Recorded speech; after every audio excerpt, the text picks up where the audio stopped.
Put on your big Hollywood sunglasses and light the torch, because it's cellar time.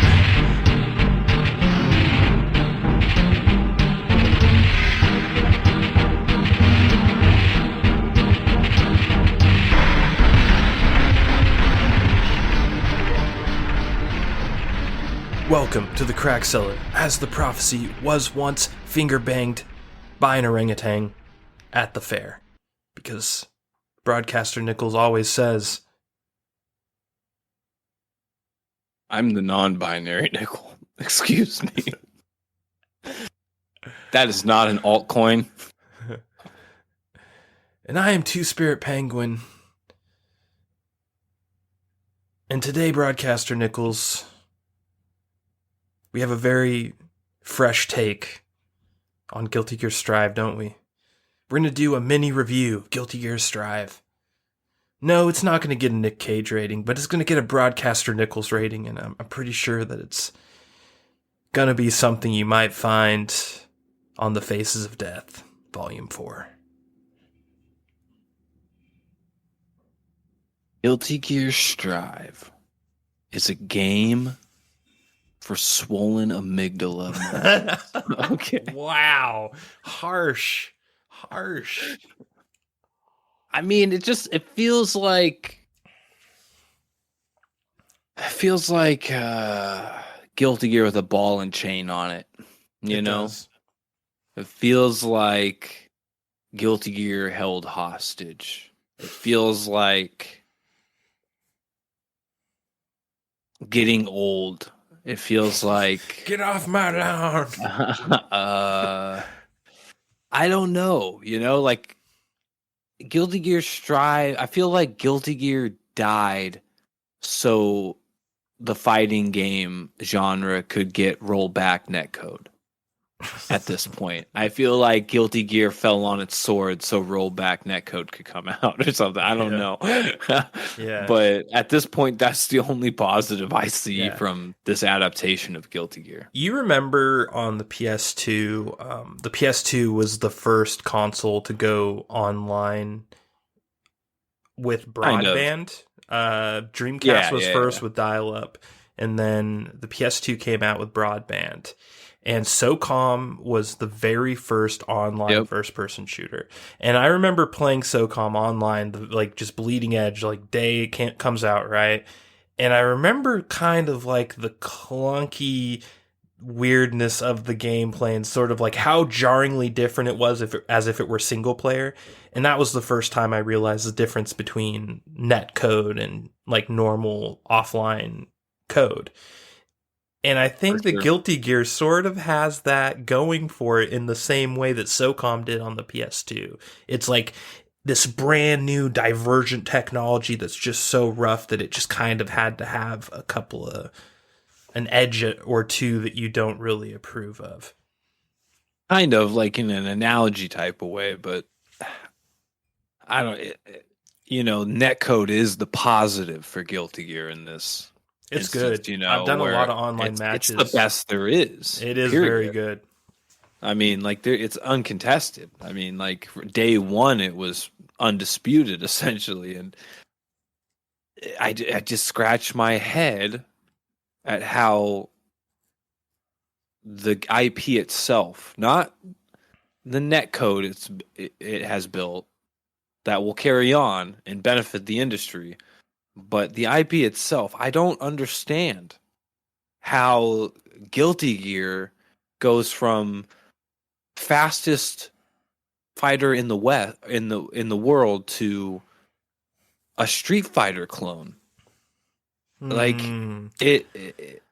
Street Fighter clone's a bit harsh. I think they just it probably is a bit harsh, but it's so far in that direction towards Street Fighter where it's like you can't help but call it out. You're just like, it gives you some Street Fighter vibes for sure. Even like the slow-mo things are very Street Fighter. And the fact that you're even saying vibes, you're getting Street Fighter vibes from Guilty Gear? Like, yeah.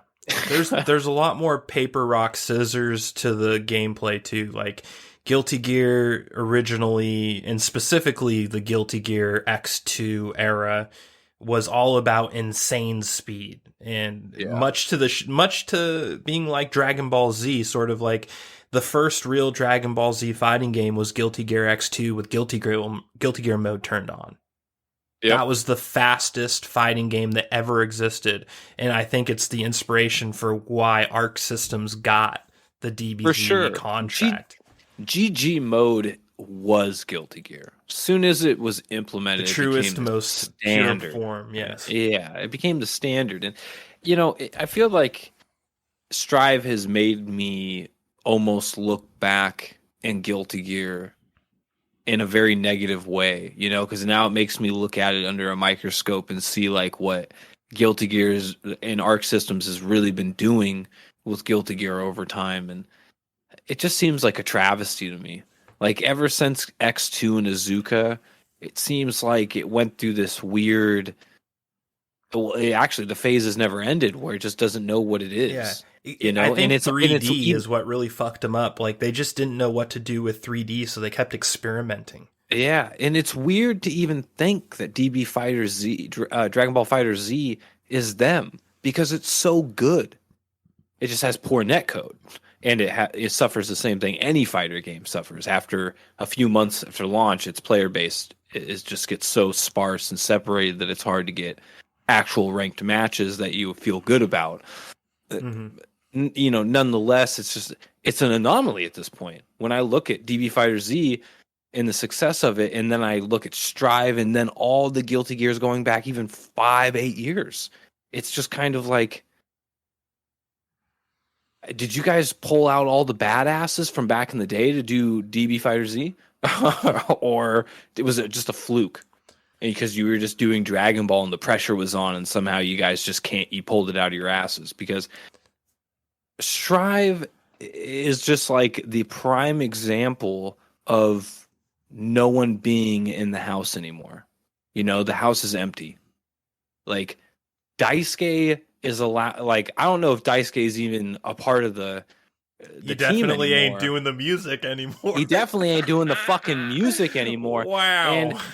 And the fact that he's not doing the music should ring alarm bells for people. It does. Like, that was the very first thing I noticed turning the game on, and it gave like a little chill down my spine when I realized that because like at first I thought it was just the music I picked for the first match, right? So like I do the very first match, Kai versus Saul, classic, and it has the fucking avenged butt punchers, as you put it. Five-finger butt punch. Five-finger butt punch. And you're just like, what? Okay, maybe this is just one track, and like I'll be hearing Daisuke on the other end on the next one. Then I go on, do some more matches with them characters. Nope. Every time it's a different song, but with the same five-finger butt punch. And that gave me the chill. I was like, oh no, the whole soundtrack is these guys. Yeah. Let's not even get started on like the clusterfuck of the user interface and the lobby for matches online and stuff like that. They made the user interface content. Like trying to figure it out is like content. It's like a raid. You're doing the interface. I know we talked about it a while ago when we first started playing, but it reminded me of Soul Calibur 3. Oh, for sure. Like this like total like far away from home like interpretation of what the game is, it's just like, what is going on here? Why am I playing Risk to get into Soul Calibur matches? Like, like that's what Guilty Gear Strive feels like. You're just going through this weird 8-bit or 16-bit menu and hopping up on platforms, and then you don't pick the characters the same way anymore. There's no traditional character screen anymore. You pre-select your character, kind of like in Dragon Ball Fighter Z. So I kind of see where they get the concept from, but nonetheless, it's just, I don't know. And then the tower, I didn't play it enough because I returned it, obviously, but the tower in online matches and all of it was just extra. And it doesn't need to be that way. It feels like the interface was designed to run interference for content. Like to kind of distract you from the lack of content in the game, because there is a huge lack of content. Yeah. Like, there's very little in the game outside of just the core multiplayer experience. The storyline, the campaign, quote unquote, is just an anime that's built into the game engine. So using the in-game assets, basically like, you know, some modern animes like Berserk, unfortunately, that same sort of 3D. It's better. Let's be real. It is better than what Berserk did, which is another sad milestone. Berserk wasn't bad because of the type of the style of animation they were doing. It's bad because they picked the style of animation they were doing and gave it to somebody that has no idea what they're doing. Yeah. You know, there were a few that was scenes the tragedy that were cringy. Of it. Like the guy that was doing the animation literally had never done it before. Yeah. You know? Yeah. Don't pioneer with like an all-time classic like Berserk. Like, go do a Yu Yu Hakusho anime and try that shit first. Fucking A. I would have accepted that. I would have accepted that. Seeing Kuwabara with that melted cheese on him, I would have been like, that's funny. That's funny. Anyways. I don't know. I feel bad talking so much shit about Guilty Gear, because at the end of the day, I still want Guilty Gear to do well, and I want to see another Guilty Gear game, and hopefully they go in a different direction that next time. But there's just so much to hate for me with Guilty Gear Strive, and somebody that like went like Strive wasn't even on my menu or my radar for a minute. And then you talked about it, and I was like, oh shit, there's a Guilty Gear coming out. How did I not hear anything about this? How is this not getting hyped up? And then I immediately, just because it has the Guilty Gear name, sink $92.70 some odd cents after tax in the deluxe fucking version of Guilty Gear, thinking, you know, this game's just going to be rich. You know, I'm going to get Guilty Gear. At least the fighting aspects of Guilty Gear, it had nothing. There's no, in fact, let's talk about the real travesty. The lack of characters. Which will all be come in as DLC, which is kind of gross feeling. Because, you know, as soon as you see it, you're like, oh God, that's disgusting. But you know. You pointed out something that was really kind of alarming to me, was that one of the new characters. He's the big black vampire samurai guy. He's the boss of the arcade mode. Like, he's the new Justice, basically. Okay, and that's kind of my point. Like, the stature of him and the style of him kind of gave me this weird Justice vibe. But then at the same time, all of his moves and everything were like a big male bikin. It was like a Potemkin bikin type of thing. And I was like, does this mean that Bikin has no chance of being in this game? Did you just straight replace Bikin? No, I don't think so. I think she's coming. I think Justice is coming. I think Dizzy is coming. I think Johnny's coming. I think they're all coming, dude. Bullshit. If they're really holding all the iconic characters for DLC, that's horseshit. It is. That's horseshit. And what's bullshit most about it too is that they didn't have the balls to give us all the good characters that they know people want, and then hold like some of their newer characters as DLC, like Renathal or whatever. Like some of these characters that they put in that you're just like, well, okay, sure, have the exact same amount of characters, but how about you charge for the Renathal character and you give us Dizzy? Well, sure, yeah, and dude, they have characters in there like Axel. Axel Lowe's He's OG, in there. man. He's an OG. He's OG. He's from the original Guilty Gear. Sure, but is he like that much? I think every original Guilty Gear character is actually in Strive. I think the entire original cast. Well, no, she wasn't actually in the original Guilty Gear. She's the secret boss. She isn't even the boss. She's the secret boss, and doesn't matter. She's real to me, all right. She's not like a character that's just there. So I'll give him a pass on that part. Yeah. I mean. So there's that. There's just the character problem, right? Testament not there too. My favorite, one of my favorites. Well, but what about Slayer too? Like Testament and Slayer both being missing it's hard to swallow. Like, you got to give us one of them. Yeah, the vampire or the Grim Reaper. Give us one. Well, I mean, they have to just. It's like Mortal Kombat. Well, actually, I think Mortal Kombat suffers. I haven't played Mortal Kombat really in a long time. Yeah, I skipped MK11 totally. Yeah, I think MK9 or 10 was really the last one I sunk my teeth into. But I think 9 was the one that the last one. Was that PS3? Yeah, That was the last PS3 one. And that was the one for me too, but it's just like who's there in the office that doesn't realize the OG lineup, you know? Who's there that didn't allow, like, for multiple games now, the OG lineup to exist on day one? Mm-hmm. Like, no one wants to pay a whole other game just to get the characters they longed for, you know? Like, it's so dumb. It's chicken and you shit. know, it also, I think it causes, I think this is one of the main problems with fighting games in modern day, is that they always complain about after the 2 months or whatever, everything is, slows down and it's hard to get matches because it's searching across the world. And that's why rollback netcode is so good and all that, blah, blah, blah. But nonetheless, it's these characters being withheld. That is I think one of the exacerbating elements of the whole situation, because people see games they like, especially fighting games, and they go, oh shit, I remember when I was 13, or I remember when I was 16 or whatever, and I played that game. And then they see it and they're like, oh, none of the characters I liked are in the game. And then they're like, I'll just wait to see if the DLC adds those characters, and maybe they will, maybe they won't. Nonetheless, you are literally stopping a OG client, a repeating customer, from buying the initial product day one because you have some ambitions about making an extra coin later down the road by holding iconic characters hostage. Yep. And it's just like, and then you're just like, well, it's because of the net code. It's like, well, we'll see how Strive does.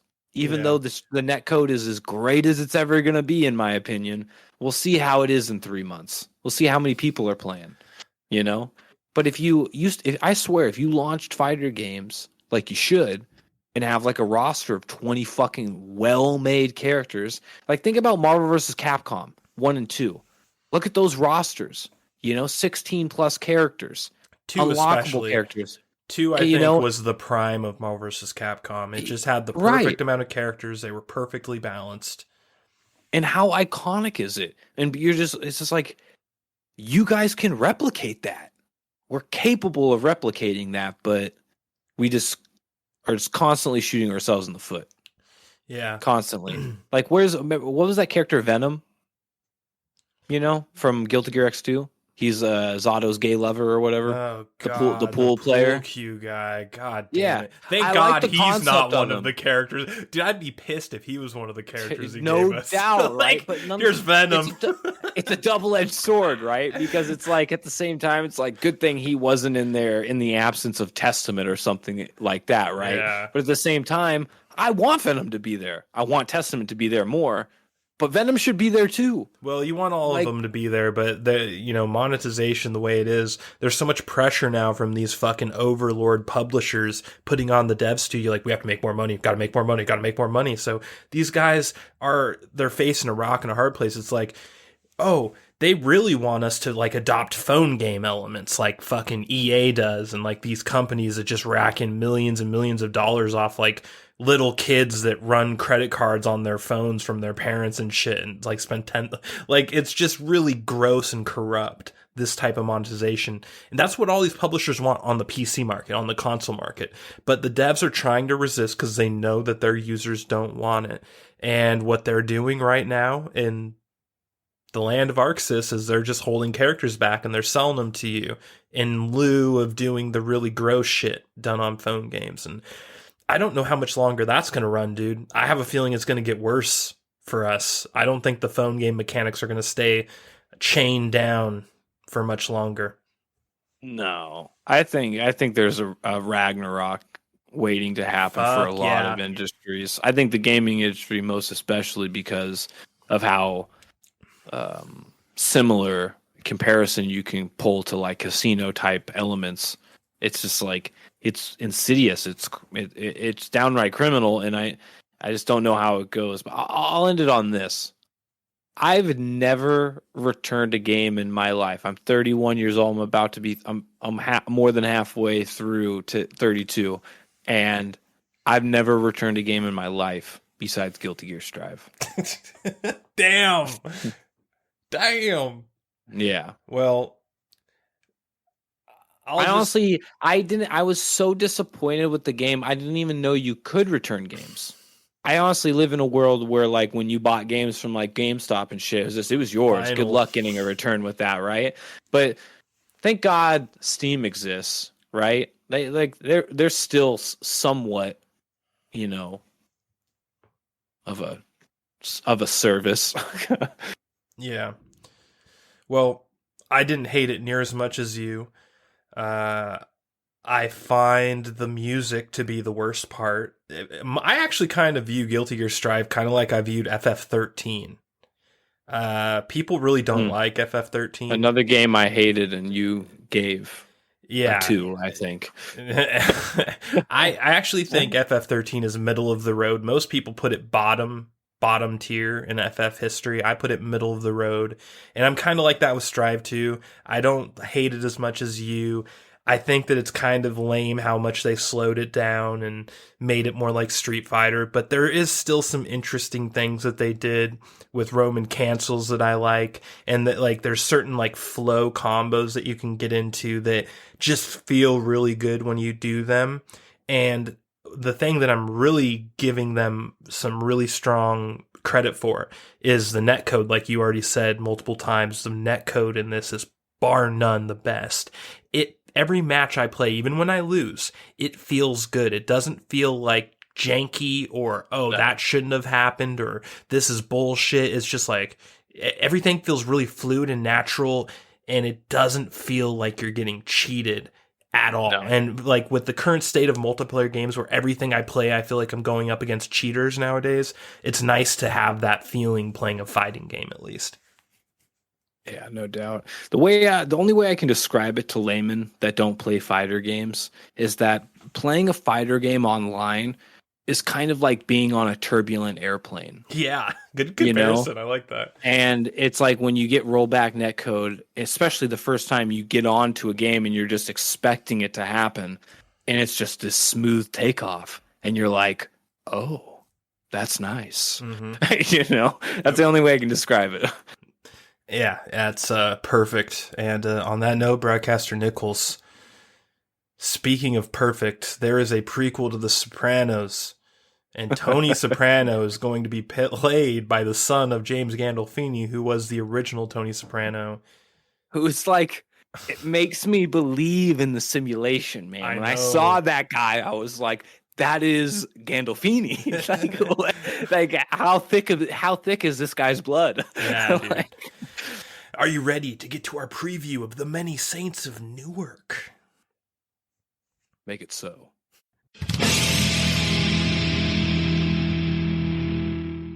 What's that? You want more Crack Cellar? This is good. Join your lords on Twitter at The Crack Cellar and Facebook.com/The Crack Cellar. Hey, you over there. Are you a straight-up Chad or a strong woman? Well, you can find us on Apple Podcasts and your favorite podcasting app. Or, if you're a straight-up beta cuck, find us on YouTube with the rest of the Cloud Chasers.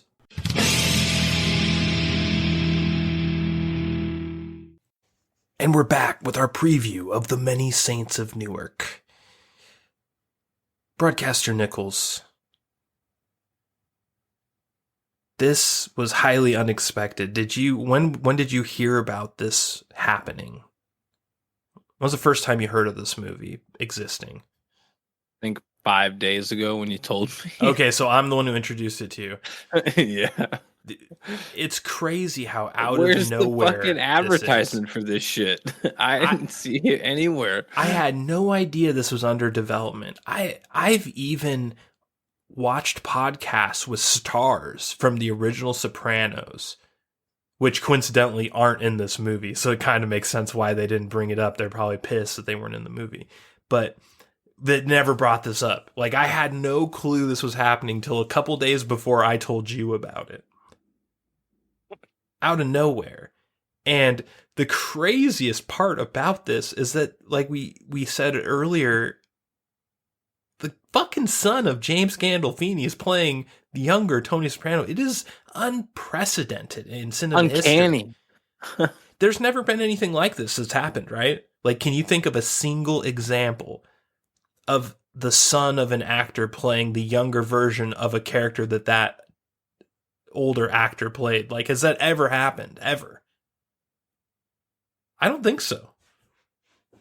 No, I don't think so. It might have happened like back in the day that's so far removed from people our age, but definitely not anything within like the modern era of cinema. Yeah, in fact, you know what? Sopranos is so like old, like I would expect that from a Sopranos sequel or like prequel, you know? Mm-hmm. It would have that old cinema vibe, that fucking what's his name? Francis Ford what's his name? Francis Coppola. Ford Coppola, yeah, Francis Ford Coppola. You know, like just Godfather, like Goodfellas. You know, just that old school shit where you know the actors had fathers that acted and their grandfathers fucking acted and yada yada yada yada. Yeah. Speaking of Goodfellas, we got Ray Liotta in this trailer, and they literally show him doing the Goodfellas laugh in the trailer. Isn't that not I brought crazy? It up. Like, what? I saw that rat inside the fucking the trailer. I knew it was gonna be good. Dude, can we talk about John Barenthal for a second? Because when I saw John Barenthal in it, I was like, who the fuck's that? You looked a little chunky, didn't you? Well, no, I saw that it was John Barenthal, but I was like, who the fuck is John Barenthal playing? Oh, well, that goes Johnny for most Boy. of the characters. Yeah, but I mean, that's not necessarily true. I mean, there's some characters that kind of stood out, like Uncle Junior. I think what's his name? I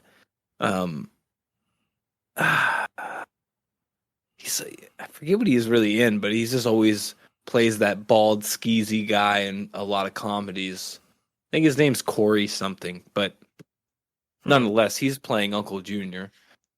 I don't even remember seeing that it was pretty guy accurate. in the trailer. Interesting. He's brief. It's brief. It must be But brief.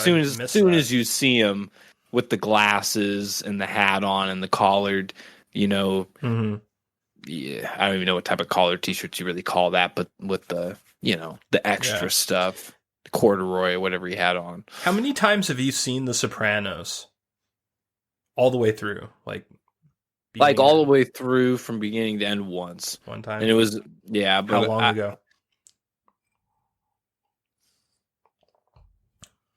I think I was 19 or 20 when that happened, so 2010. Yep, that's funny because it's the exact same for me. The last time I watched The Sopranos was 10 years ago, like around 2010, 2011.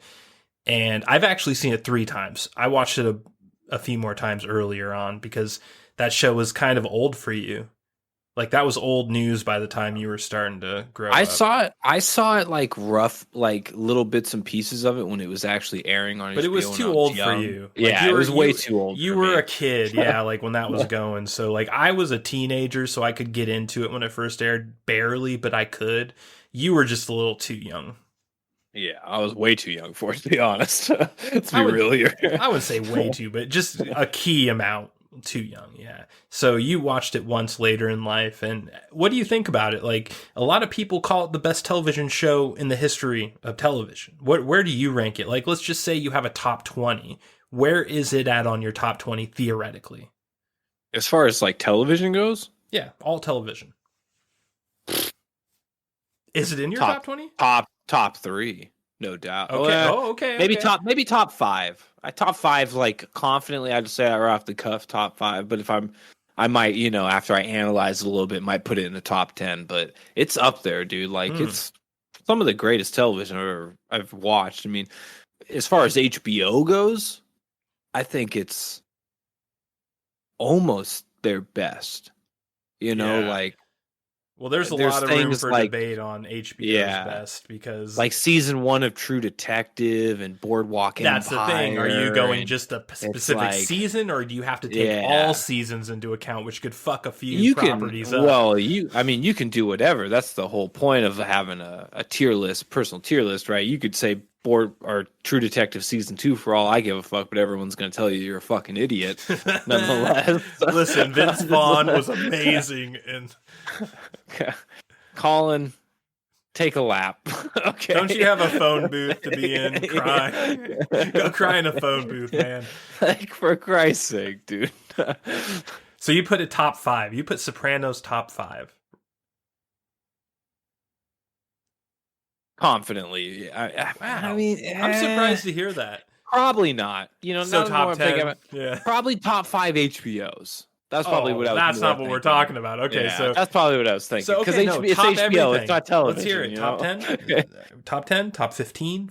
Top 20? Like, where are we talking here? Let me do a deep dive in my head here real quick. Don't go too deep, Broadcaster Nickels. Need to come back up for air. Yeah. I put it in the top 10. I put it in the top 10 for sure. Okay, good. Well, that's good because that's where I kind of put it. It could crack my top 5, but it would be barely if it did, and I don't think it would. But I can confidently put it in my top 10. And I thought that I was overrating it compared to you because I kind of grew up with it where it was an old person's show when you were growing up. So I thought you'd give it a little bit more of shade.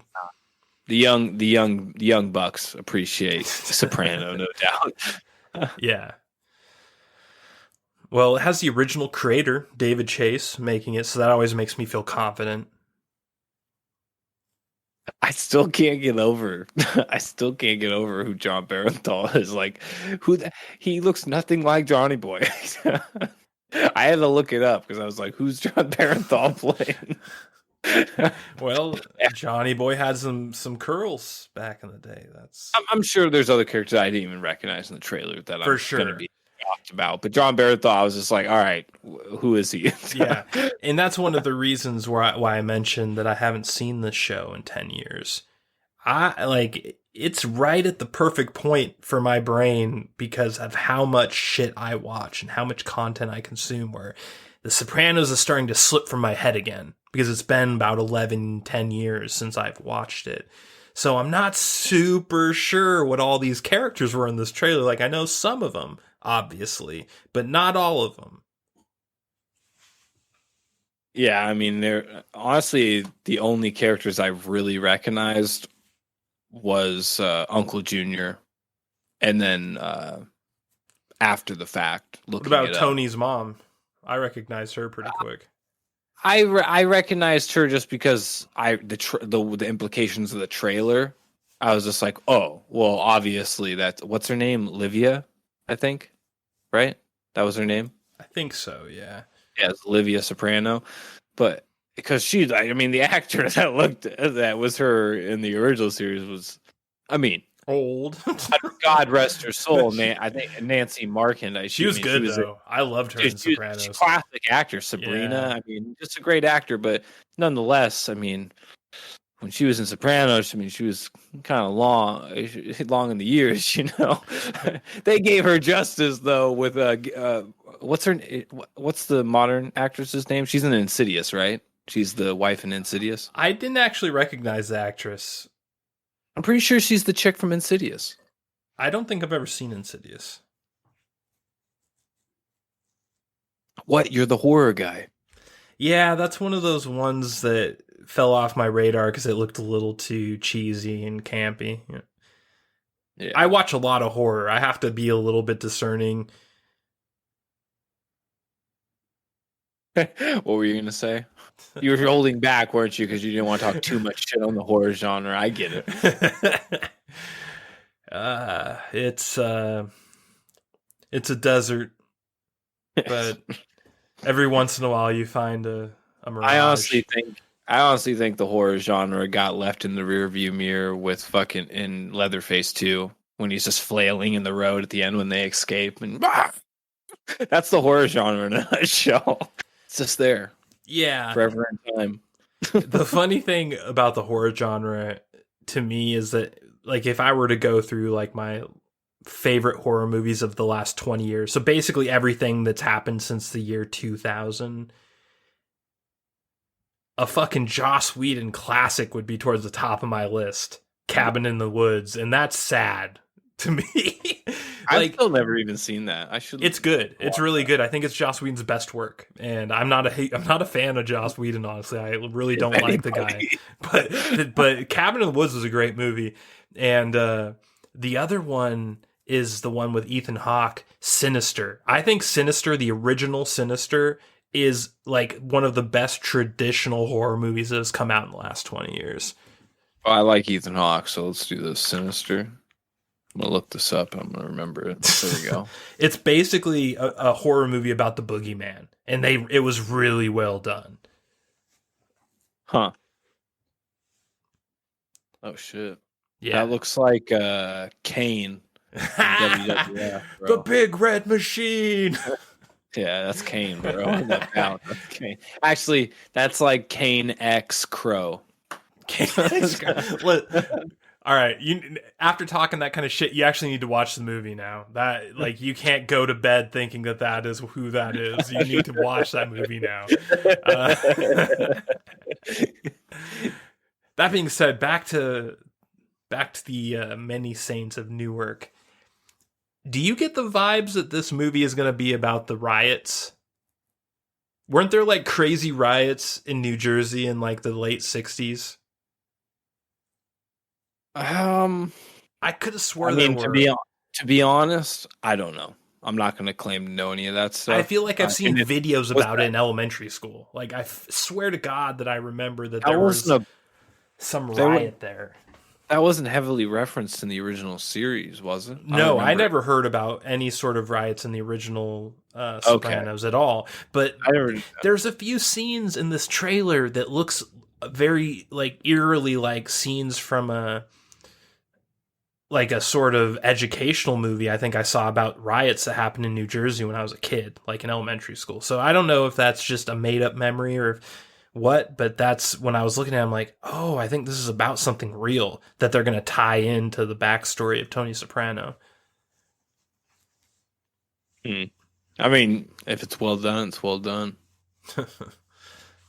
What did you think? Cool if the end of it was like, just some mob shit started the famous riot of history. That'd be a cool tie-in. Something exactly. Like that. That's kind of what I'm thinking. This is going to happen. Is they're going to basically implicate Tony Soprano's creating this riot that I learned about in school. I also liked how they start the trailer off revealing that Tony Soprano has a high IQ and that he's like one of these lazy super geniuses, sort of like Eli from SGU. Like he's one of those guys. But he goes down a different road. Just a different road. I bet you, somehow if the actor that fucking played Eli is hearing that, he probably shed a tear a little bit. He's like, wow, that was really nice. I need to send that guy a fruit basket. Fucking him and his name and fucking James Gandolfini in the same sentence. Like, get the fuck out of here. All right. Well, before we move on to our highly anticipated review of the Tomorrow War, Broadcaster Nickels, I have one final question to ask you. Joey Diaz, cameo or real role? God damn it. He is in this movie. He is in it. But we don't know if it's a cameo or a real role. Do you think it's going to be a real role, or do you think it's just going to be him like at a fucking a sandwich shop eating a fucking sub in the background?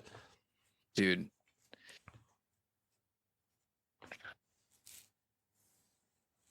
I think he's going to be a stand-in for Vincent Pastore.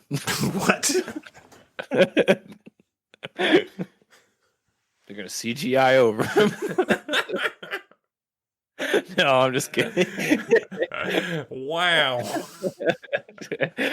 Is Vincent still alive? I think he is, man. I'm pretty sure I saw him on one of the podcasts that I watched, I was referencing earlier. Pretty sure I recently saw him on All right. Well, fair enough. I'm gonna file it under cameo.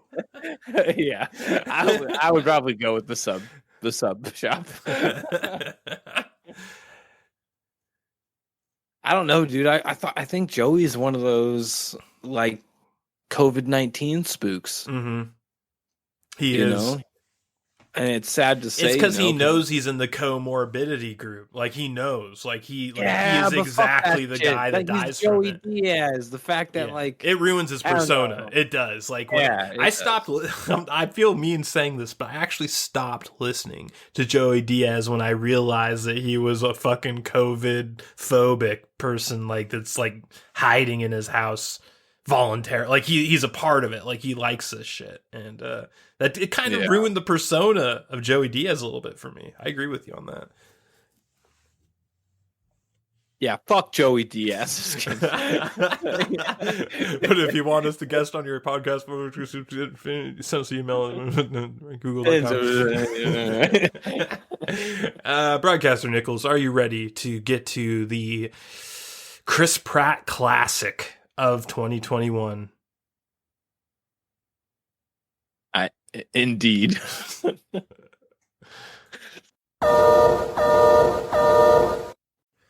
And we're back with our review of Chris McKay and Zach Deen's The Tomorrow War.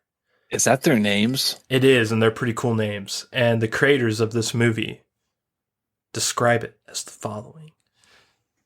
A family man is drafted to fight in a future war where the fate of humanity relies on his ability to confront his past. Broadcaster Nickels, I kind of like this movie. What do you think? Like, I've heard mixed reviews about it. I came out of it being like, what the fuck? Why do people not like this movie? What are your, like, general feelings? Oh, well, I know exactly why people don't like. Well, when you say why people, quotation marks, don't like this movie, I mean, we all know why. But, I mean, to dial back a little bit, the movie initially comes off as, I don't know if cheesy or hokey really describes it. It just hokey is harsh. I could say cheesy. I could get on board with cheesy, but hokey seems a little harsh. It feels borderline quality. The threshold of quality it meets, it just seems like just the bare minimum for something you would expect Chris Pratt to be in. You know, when you see a name like that in his portfolio or his history or whatever, you just expect a certain degree of excellence or, quality or whatever. And Tomorrow War just barely met that mark for me. And there's like multiple elements to the movie that were poor. They could have been better for sure. But I don't think it's a bad movie. It's a good movie. In fact, I suggest everyone to watch it. It's not like that movie you rant and rave about. It's not like Coming Home from the Joker or Coming Home from, there's not a lot of movies that have come out lately. You know what I'm saying? Like, imagine, like 2040 Blade Runner, was it 2049? I always forget what year it was, but let's just call it Blade Runner 2. Yeah. Just coming home from a movie like that where it's just like there's a lot of talk, like, and all the actors were up to snuff, like some people have their opinions about sci-fi in general, and I think they can all just be scum rats somewhere else, but nonetheless, you get what I'm saying. Like, I just got this bare minimum vibe from Tomorrow War. That's interesting. I didn't get a bare minimum vibe.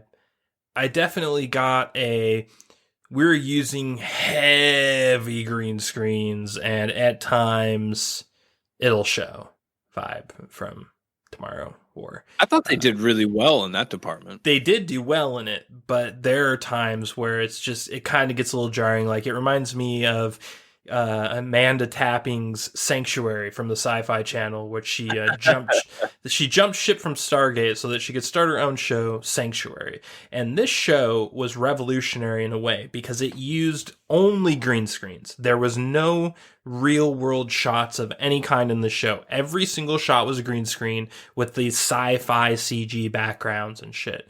And it worked at times. But at other times it looked horrible and like sort of like obvious that they're not in a real place. Like you can just kind of separate the actor from the background in your head. And a few times in Tomorrow War that happened to me as well, but not very many, just a couple.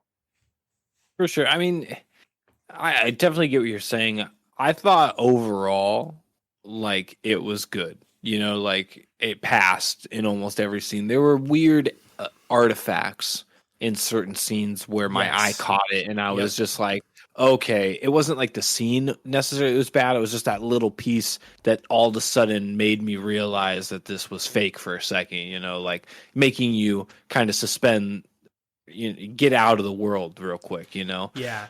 What was it? It was, you know, when one of the aliens is attacking Chris Pratt and he grabs the tentacle.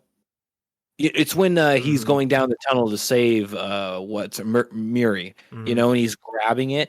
The whole alien is CGI, but what Chris Pratt is physically grabbing is obviously like a physical object in what is after the grip. So like the alien, like on the, if you're seeing the palm of his hand grip side, you know, on the right side is the CGI alien, and then on the left side coming out of the grip is a real prosthetic, like real world thing, and it showed. It showed a lot. Like it was jarring. I think while the CG is generally good in this movie, it still has like all of the traditional CG problems. And it really comes to grips at the end of the movie when they have the final fight with the Queen out in the snowy Russian glaciers. Oh yeah. Like there's some parts of that where I don't know if it's because it's a white background and it makes it worse, but you can just really tell that the Queen is CG. Like, and I was just thinking, man, I wish you guys went the Jurassic Park route a little bit, like a OG, and just like did some actual puppetry with like real things, real tangible things, and then maybe spliced a little CG here and there. You know what I mean? To cover up some gaps. But overall have a practical effect. I think it would have been better, but that's sort of just what you deal with now. No one does practical effects anymore. It's just dead. So kind of just kicking a dead horse with that one. I think they're going to do it in Jurassic World 2 or whatever it is. Really? If they do, that's sick. I'm so happy if they're really doing that. Well, I know they did it a little bit in the last one. There were a couple scenes where they did it. Yeah. I noticed that. That was one of my praises. Of that and it movie. Was really good. It was. And it was, it was done really well. Yeah. It totally reminded you of the original Jurassic Park because of it. Like, you're just like, sure. Oh, yeah, that's kind of how it looked back then. Scary, like intimidating, like, holy fuck, like that looks like something I'd shit my pants if I saw in real life. Yeah, but speaking of shitting your pants, I will say that I think this movie, if it came out in the 90s, it would have been rated R instead of PG-13. Because this movie was super gory. There is a lot of gore in this movie. Man, I just watched it yesterday, and I'm trying to think of like a particular scene that's overly gory. Dude, there's a scene with the Queen where she bites like 3 people in half, like it's Mortal Kombat style. Yeah, like, but it's it wasn't super like gory. It wasn't detailed. It was kind of far away. It was like there wasn't a lot of blood. Man. You know, it was kind of like tame. I think you get a bigger TV. They never actually showed. Nickels. They never showed any. Well, I am watching this on computers. Yeah, I don't know. You know, just so the fans know, I don't own a television. I watch. I don't own. Right, I'm not a sheep. All right. Anyways, go on. Yeah, I just got to disagree with you there. I found this movie to be one of the more gory movies I've seen in recent memory. It's more gory than a few horror, like straight up horror movies I've watched recently. So I just got to say, there's no way if this was. Well, that's a problem. This is more horror, gory than Starship Troopers, and Starship Troopers got a hard R.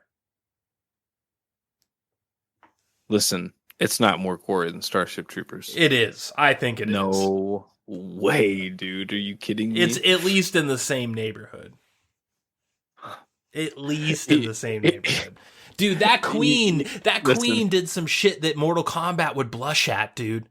I don't know, maybe you just missed some of the queen's kills, but the queen did some gory shit, man. I mean, it was OP, don't get me wrong. It was taking out cis white males left and right, but I'm just saying the detail to it where I would put like the gore rating was pretty tame. Like, wow. It's like I would consider it like Mortal Kombat with blood off. You know, wow. And, you know, there's a lot of punches. There's some fatalities going on, but there's no blood. There's not like a lot of action. You don't see any guts. There's no physical guts in that whole movie. Like you don't see any, like the cheesy, like little spaghetti things coming out. Yeah, like if that's what you mean, sure. Well, no, not at all. Like even in the peripheral at all, you don't see any bodies laying on the ground. There's no entrails. There's no actual blood splatter, like imposed blood splatter anywhere in the foreground or in the background or anything like that. What you are saying is correct though. Like the queen fucks up a lot of people in some brutal ways, but it's all really quick and their bodies are thrown and the camera never goes back to them. Like it's not focused on like what I would when someone says gore, you know, I would expect, you know, like you actually see some physical entrails or like some blood or like some puncturing, some tearing, something point like taken. That. They don't like something visceral. They don't focus in on entrails, I think is what you're trying to say. And I agree with that it's very quick and dirty, but that what's there is there in my opinion. Yeah. What I am asking you right now is, do you think if just say this movie came out in 1995, do you think that this movie would have been rated R or PG-13 in 1995? Oh, R? Yeah. Oh, 95 R for sure. Yeah, that's my point. Doubt. That's my point. Is that this is a PG-13 movie in 2021, but that's because the yardstick has been moved quite a bit. This would definitely have been an R-rated movie in the 90s. To give you comparison for something near circa 95, something like Aliens. Right? Where you see a fucking serpent tongue blow out someone's fucking skull and brain and skull matter hit the camera in the back. All right? When you see that, like, I compare something like that to when someone says something gory, you know, and Tomorrow War doesn't have anything like that. Okay. Well, if you're just talking about focusing on the details of entrails, then I will grant you that. Well, my whole point is just that this movie is an R-rated movie in the 90s, probably even in the 2000s. No doubt. Definitely the 90s. Yeah. No doubt the 90s. Yeah. What did you think, though, about just the general design of the aliens? Because I fucking loved it. Like, I was so psyched when they first showed up in that sort of Walking Dead-esque scene where they're walking up like the abandoned skyscraper and they find the nest. And like the dude comes out with its like graboid tail that turns into a flower and starts shooting like... It reminded me of the Naga from Warcraft 3. Yeah. They shoot their little spine things at people. It was really sick. I love the general design of these aliens. It's funny you said that. You said Naga from the Warcraft universe. 3. Yeah, because what I thought was initially when they fully got exposed, I was like, man, that looks like a creature you'd fight in Final Fantasy or something like that, you know? Just like the tentacles kind of like aesthetically drawn back, like it's almost like the mane or a haircut of like a real world example of a tiger or something like that, you know. It's cool. I like it. I think the overall design of it isn't exciting in any way. I think that's kind of my overall problem. Not problem, I shouldn't say problem, but just like the reason why I wouldn't give it really high praises is because the reveal, even though that scene is probably one of my favorites in the whole movie, the staircase scene, the actual aliens themselves, and then overall throughout the movie, they're just being two types, the one queen and just the males. It's kind of boring, you know? It reminded me, it's funny you brought up Starship Troopers, because it's kind of like Starship. It's just But even Starship Troopers had more variants. They had the flying bugs, they had the land bugs, they had the tank bugs. You know, they had all kinds of cool stuff. Yeah, these guys were more like bees. Like there's a queen bee, and then every other bee is just the same exact male bee. I like that though. I feel like I love it when they kind of tie in like real Earth world sort of science into a possibility of how aliens would be on another planet that are more advanced. It's like, yeah, there could be these creatures that advance more like beehives, but they're also like xenomorphs from Aliens. I really liked the design of these. I thought it was like a mix of a xenomorph and a graboid. And the face is what I like the most. I am an old school horror movie person. That's my genre. My favorite genre is sci-fi horror, which is super rare. But like when it does happen, it's what I eat up for breakfast. R.I.P. Like Event Horizon. Yeah, like Event Horizon. Like that's literally one of my favorite movies of all time because it exists in this small pocket in sci-fi and horror that I love. And I kind of got some sci-fi horror vibes from these aliens. Like they could have gone in a lot of different directions. This is a Chris Pratt bubblegum action sci-fi movie. They could have made these look a lot more friendly.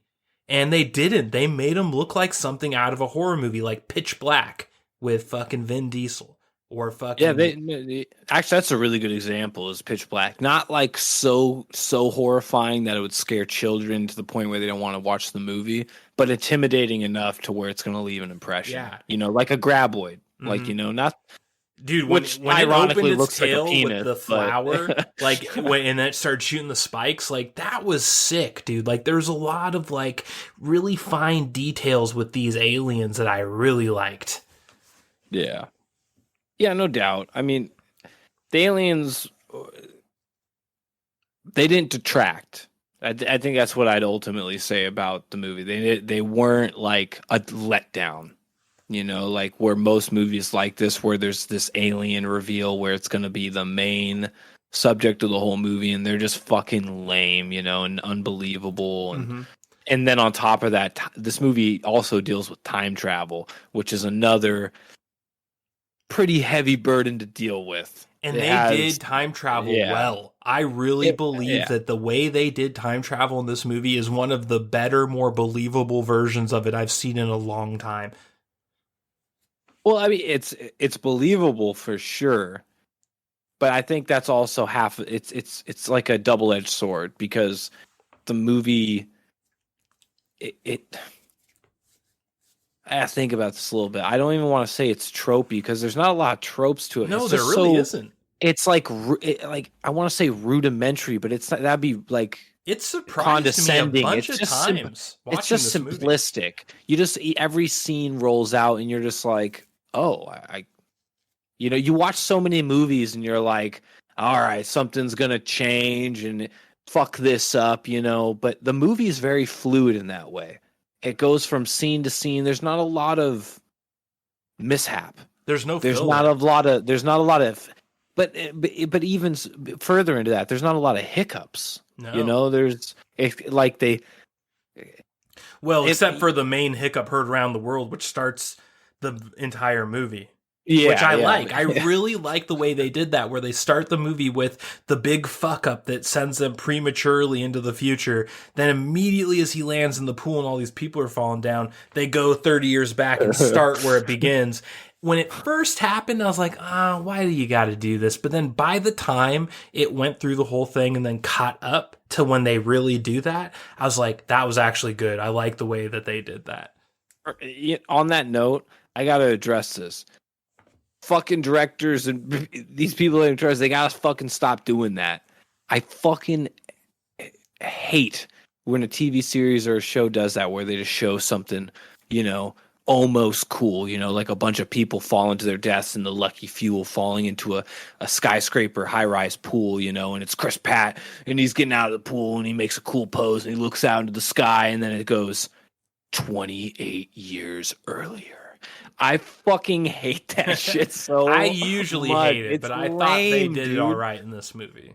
It was almost unnecessary, though. If you literally took that out, it wouldn't have changed any part of the movie. Yeah, I think they do it to try and hook people early so people don't get bored in the first 10 minutes and quit. Because, dude, there are so many low attention span people like that. Like, I have a friend that you know well that we know for being like that. And I guarantee you that the beginning it like this got him through the movie. Whereas if they didn't put this in the beginning, he would have lost patience and quit. There are people like that in droves, Broadcaster Nickels. Yeah, it just came off like I noticed it almost immediately because soon as like it goes back in time, I was just like, well, it's a gut punch. There was nothing about that scene that really set up the weight of the future, though, because the future gets thrusted in your face within like 10 minutes of that movie. He gets the call and then blah, blah, blah. Then he gets drafted and then you're like, oh, damn. Okay. Well, here's the story. But that intro scene, it's just like, it just shows a bunch of people falling to their death and him being lucky falling into a pool and getting out and doing a pose. It didn't show the aliens. It just showed a desolated future, which we all know by the title, right? We all know the premise of it's just weird. It's like the scene came off to me like, in case you missed the title of the movie and the premise of all the fucking trailers and stuff, here you go. It's a kind of a low IQ trick to keep low IQ people from turning off the movie before it gets interesting. I swear that's exactly why they do it. Because I agree with you that it's annoying. I don't like it in general. I think that in this movie it worked better than it usually does, but I still would have preferred them not doing it. Yeah. I think in the end it's wasted because it happened. They get back to it so quickly. It's not like a movie that's 2.5 hours where it's like, okay, you're about to see another half an hour of build up to that moment. I honestly thought like that was going to be minutes. Here's the reason that I kind of forgive it and I kind of like it in this movie, because when I saw that in the beginning, this is what I assume when I see shit like that. I say, okay, so this was the end of the movie and they're showing us the end of the movie to keep us excited and not turn it off. What ends up happening, like you just mentioned, is that it actually gets back to this like 20 minutes into the movie. Like not even a quarter into the movie, it gets back to the scene the second time, like the actual time it's happening chronologically. That surprised me. I thought that they weren't going to get back to that till the end of the movie. So that's one of the first surprises of the movie for me. Another surprise is the fact that the end of the future war isn't the end of the movie. I thought for sure that they would somehow win in the future and that would be the end of the movie, but the cliffhanger would be like, but now like the sequel is going to be about them killing them in the past with the thing that they developed. No, halfway into the movie, they resolve the future war and they go back to the normal timeline and then do the sequel I thought was coming in the same movie. That surprised the fuck out of me. What parallel would you draw from another IP or story or whatever out there to what you saw in the last part of this movie? When you saw him go to the North Pole or was it Antarctica? I forget. Honestly, the movie that this reminds me of most is Independence Day. Okay. You know what it reminded me of? In the Mountains of Madness. For just a second. The book? No, recently, see, this is the difference. There's a actual graphic novel out there that's pretty famous by a manga artist. Okay. I told you about it a little while, maybe a year ago or so about it. But you actually visually see these aliens that are frozen in the Antarctic. Mm-hmm. And they're not exactly like the alien. In fact, they're not at all like the aliens in Tomorrow War, but when the tentacles and the Tomorrow War aliens open up in their star-shaped patterns. Mm-hmm. That's very Lovecraft. Yeah, and I saw that, and then when they end up going to, I don't know if it's North Pole or Antarctica, I keep forgetting, but nonetheless, it's one of those places I saw the ship about the Mountains of Madness? Yeah, and it's Antarctica. No, I'm talking about Tomorrow War. Where do they go? Antarctica, it's Russia. Oh, it's Russia they go? Yeah, they go to Russia. Oh, I thought it was like some pole. No, because like there's this whole scene. Remember, like with the nerd in school with the volcano research. Like that was one of my favorite scenes. I thought they narrowed it down to a pole. No. They narrowed it down to a Chinese volcano that's on the border with Russia, and that the ash would have come at this exact longitude and longitude in China, or not in China, in Russia, and then they go to that spot in Russia. Nonetheless, when you see the ship frozen in the side of the mountain or whatever, and they cut into it, I'm like, oh shit, the star tentacles for the aliens started popping in my head. But then when they actually get in it and they see that random alien, which they don't elaborate on at all, let's just like put that off on the back burner. All right. It felt very Stargate to me, honestly, the way they kind of just pass that off, just like, whatever, let's move But back. it was kind of like AVP. It was kind of like Alien vs. Predator to me for a second. Because it was like, all right, that was the Predator. He crash landed and he was hauling a bunch of fucking aliens, you know, to drop off on one of the hunt planets to fucking have a couple challenges, you know? Sure. Yeah, I could totally sing that from it. Yeah. That's kind of the vibes I got. Yeah. One thing I enjoyed about this movie is that it sort of started, like at first they didn't even want to show you the alien as the movie first started. I love the way they kind of built tension, as in first they're like, well, we don't actually show our recruits what the aliens look like because we're pretty sure if they saw them, they would like kill themselves before going. And that really set this really good stage for what was about to happen once they did their emergency teleportation before training. They kind of start it like a horror movie, and they don't show the alien, like it shows her looking in with the binoculars, like that obnoxious Nora character, like looking with her fucking binoculars, and like they show you in the reflection of the lens, like what's happening, and you don't really see the alien for a long time until that the staircase scene, which is when you finally see what they really look like. I like how they built that tension. And then as soon as they unleash the tension and they show like this scene with the staircase, they kind of start to transition a different direction. They start to go more of like a World War Z direction as the movie progresses. And it becomes like these fucking aliens coming out into the ocean for their queen, climbing these walls in like this epic fashion. I really liked no that. build up to. It was cool, don't get me wrong, but there was like, I feel like that was probably one of the other negatives to the movie, is that everything kind of felt a little disconnected, just a little bit. Like that whole HQ out in the ocean with the walls, its introduction is super brief and it's pretty far into the movie. They never really elaborate on the time travel engineering or technology at all. In fact, it's so nebulous, it almost seems nefarious. And I thought for a second, I was like, these motherfuckers are like villains from the future trying to fuck over humanity or something. I don't really. That's the vibe I got initially, because of how, like, when he gets the draft and like they're telling him like the way they put the gauntlet on him and shit, I'm just like, yeah, did give it. This seems villainous, you know, like all of that. And then even when they, you know, when I think it was just like two nobodies, they were telling like a classroom of newbies, recruits, how the time traveling anchor mechanism works. It was almost like a lie. Like they were just like, we just barely made it happen. It's being held together with rubber bands and duct tape. Okay, just like believe us, and we're gonna. They even like the way they say it too. They're just like, we can just send you back to 2051. Okay, that's it. Like they literally say that. I'm like, I mean, if I was being drafted and someone said that to me, I'd be like, sus.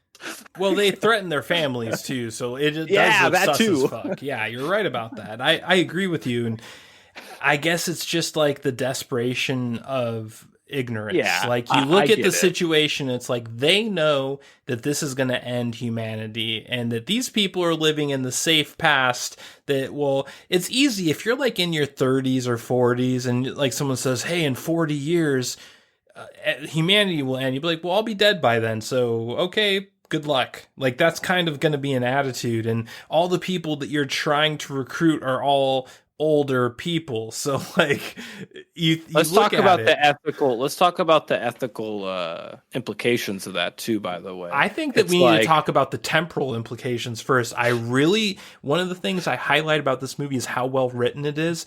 I love how they explained why they're targeting specific people and why the people who came from the future to train them are a specific age range. Like they talked about temporal paradoxes and that you can't send someone that would be alive in that same period, and the people that you send in the future can't be alive in that same time period.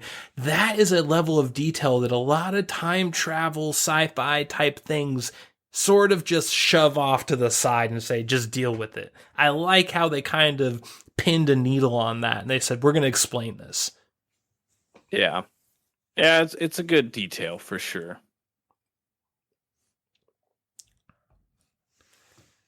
I think time travel is just...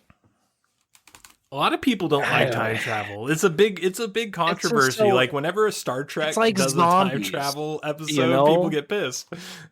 Well, it's just...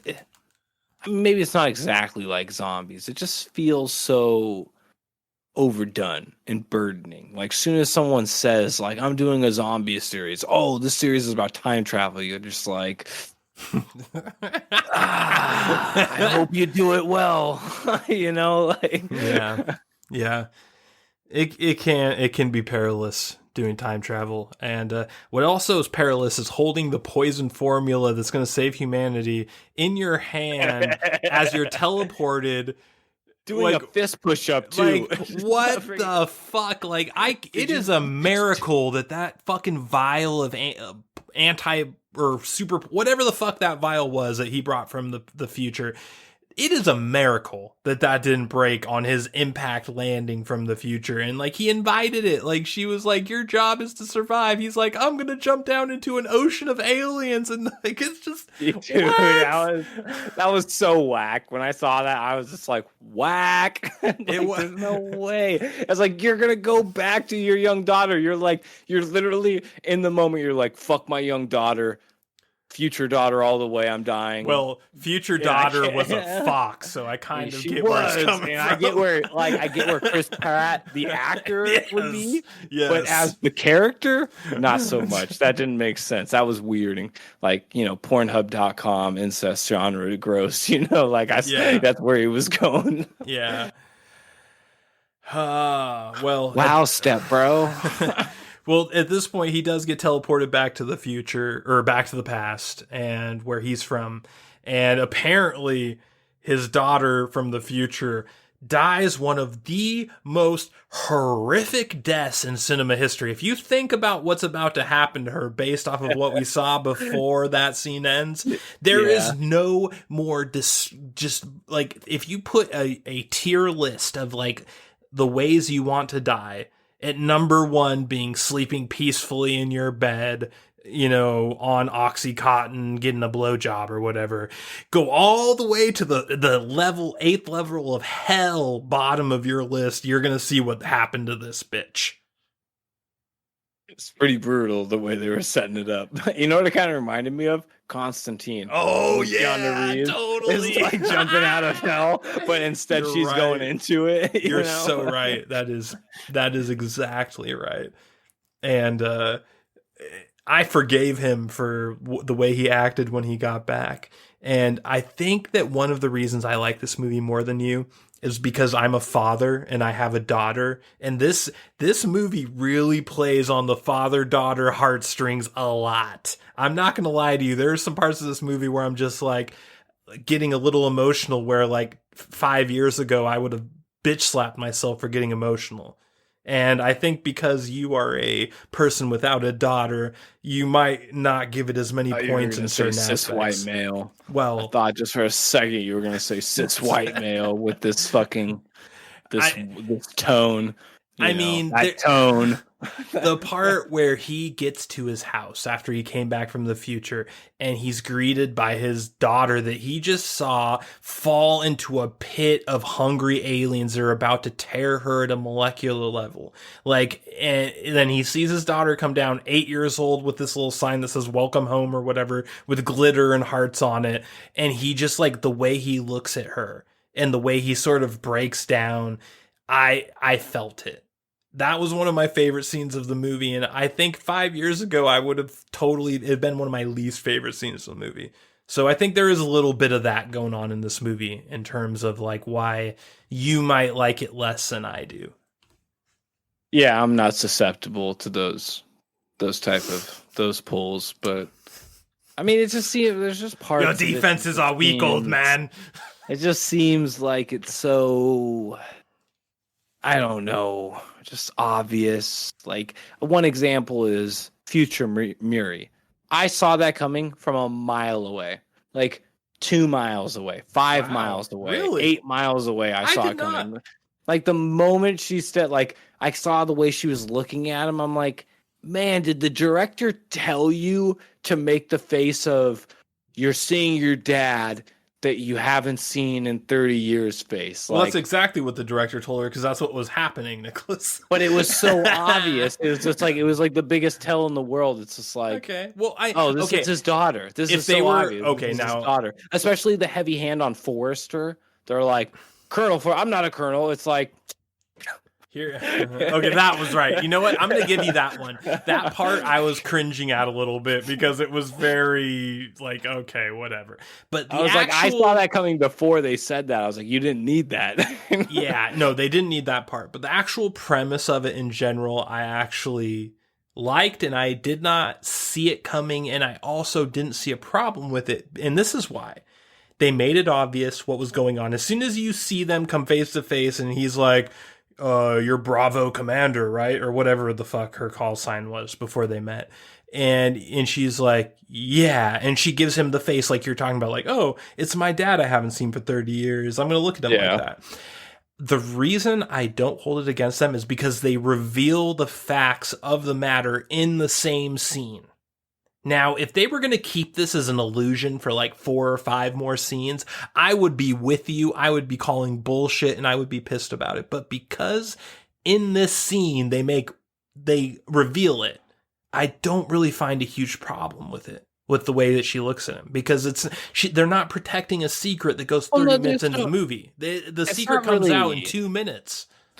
I maybe I'm just at a lack of words here, or loss of words here. It's just like, it just comes like, for lack of better words, it's just lazy to me. Like I see it and I'm just like, oh, this is his daughter. She's going out of the way to meet her future dad. And then they later on explain why that is so important to her, because the movie moves really fast nonetheless. It's just, I don't know. It comes off hokey. Another example is the Volcano Kid. In the very beginning. Him. You didn't like maybe him? Oh, no, I liked him. It was good. Don't get me wrong, but like maybe I'm just like a brilliant detective or something. I'm not sure. You knew that he was going to be the key in the end, dude. Like it was so obvious to me. Like literally, as soon as the movie started, it's just like he's the expert kid on volcanoes I don't want to talk to, and everyone ignores in the class. I'm like, as a brilliant detective, I was like, bookmark. I was like, you know why? Stargate. I don't know. It's because of Stargate. It's because of Daniel fucking Jackson. That's where you got that instinct from. That is exactly what they did to Daniel Jackson at the beginning of Stargate. Remember, they start Stargate. Well, first of all, they start it with like introducing the whole like the ship and everything, but then they go right back to the humans in the current time, and it shows Daniel Jackson. Remember the lecture where he's talking about the pyramids being from the aliens, and everyone starts walking out and like spitting on him as they walk out and just like flipping him off and shit. And dude, that's totally where you get that instinct from. And that's one of the reasons why I think that Chris McKay and Zach Deen might just be the new Ronald Emmerich and Dean Devlin director-writer combo. I have a feeling that this movie is going to kind of set them up as this duo that makes movies like this. Because, well, here's another thing. I think the movie is set up for a sequel. I think it really is. Okay, tell me, what do you think the sequel is? Like right now, what is the premise of the sequel? Well, I think, first of all, the premise of the sequel is going to be the timeline gets fucked up somehow. Like it's going to start off right off the bat, like with 2 minutes extra of the ending. And it's going to be like, oh shit, it's all fucked up again, type of thing. And they're going to have to go back in time or whatever to fix it. The mission that, I hate to define them by the two black characters, but the two male black characters that are like more prominent than anybody else. I think Death Wish or Bubba Gump. Death Wish and both Bubba Gump. Remember when they? Which remember one? Both of them. Remember after both of them. the first. Remember after the first mission, and they tell Chris Pratt that he's going somewhere for. Oh yeah, his daughter wants to see him. That's when he goes to have the. And then Death Wish tells Bubba Gump you can't make it. No, the other two, he says those two are going for redeployment, and they go to redeployment, and you don't see them for like the rest of the movie till the very end. I didn't even think of that. You're right. Yeah, I totally glossed over that moment, but you're right. They literally said, we're taking you down this road, and Chris Pratt, you're going down a different road, and we never see them again. And remember when he sees, that's the guy's name, Charlie. That's his name. The fat black guy. When he sees him in the bunk, and he's like, you made it. And he's just like, I hid the whole time. And he looks shook. You know, so I think that's going to be part of the sequel, is going back and seeing that mission. And then on top of that, I think it's just obvious that it's a pretty successful Amazon Prime movie. It's going to have a sequel. Yeah. And it was pretty low, and it's pretty low budget. It's a good movie, but for what the quality of actors that they got in the movie, for the amount of money ratio-wise spent on CGI and everything else, it was pretty budgeted. And they'll be able to get all of them back for a pretty low price because none of them are name actors. I'm actually kind of happy about that. I bet there's a contract too. Sequels. Yeah, oh sure. And Chris Pratt's like really the only name actor other than Chris Pratt's wife, who is the chick from The Hunt, who is, what is she? She's essentially the new Uma Thurman, right? Like, she's like, if they made a new Kill Bill in 2025, she'd be the new lead, right? She'd replace Uma Thurman. That's who she is, positioned in Hollywood. She's like Uma Thurman's sister, younger sister, something like that, for sure. Yeah. Or what's her name? What's the more high budget Tom Cruise version of this movie? Where they're like constantly repeating. Edge of Tomorrow. Dying. Edge of Tomorrow was really good, but it was way different than this movie. They aren't even close to the same. For sure. But what's the Emily Blunt? Yeah, that was Emily Blunt. Yeah. She's like a poor Emily Blunt. Really? That's what you're getting from it, huh? That was just a joke. I'm not going to literally say that to her. But okay. What'd you think about like the third act of this movie, which was like the Chris Pratt is back. I'm not going to let my hot adult daughters. I got to throw that in. His adult daughter was so smoking hot. I don't know who she is, where she came from, but I hope she is in more movies. She reminded me of like, I don't know who she reminded me of. Like maybe the Sonya Blade that I want in my dreams. Yeah, totally. She could do Sonya Blade all fucking day. She also kind of reminds me of the chick from Arrested Development. You know, the sister, the hot blonde sister. She kind of looks like her a little bit too. Yeah, for sure. I'm also thinking of another really famous blonde female actor. Oh yeah, the chick that plays 7 of 9. She looks like a really young version of her too. A way hotter version. No disrespect to Jerry Ryan. She's an attractive woman, but this chick has god tier genetics. Chick has god. She does. Like you look at her, you're just basically a perfect woman. I don't know if she's that hot, but we'll digress. Okay. I think that I would put her along as a blonde Megan Fox. Like she's up on the level of Megan Fox, but more of a blonde version. But I digress. Those are what did you think? Star Wars. So what did you think about the third act? Like the whole back to the past. We're gonna kill. You're these in aliens. Your third act. How dare you compare her to Megan Fox? Dude, there are most 20-year-olds would not turn down Megan Fox, even though she's in her mid-30s. Megan Fox is pretty fucking hot still, and she could still pull down some barely legal action. So let's not pretend. Let's not pretend. Dude, there's some.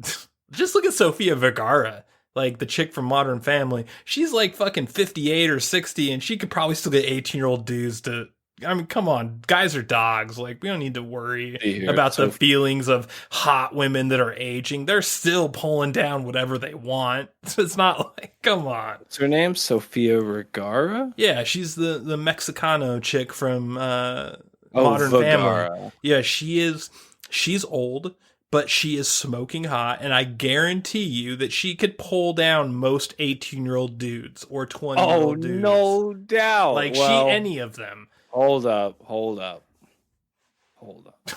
Okay. I'm seeing a lot of great pictures, but then there's one picture that makes me think maybe that this is a dude. Oh shit! Look at that chin. Oh, that's a broad. I'm just kidding. She's hot as fuck. But there are some pictures of here that are very unflattering that make me think she's past her prime and that Google's just running interference for us. She's old as fuck, and here's the thing: makeup does crazy magic. Like, you can use makeup to make an old woman look a lot younger. Yeah. So that is just how the facts of the matter work. Unfortunately for men, you cannot paint muscles on as a man. So we're kind of screwed on that one as we age. Dude,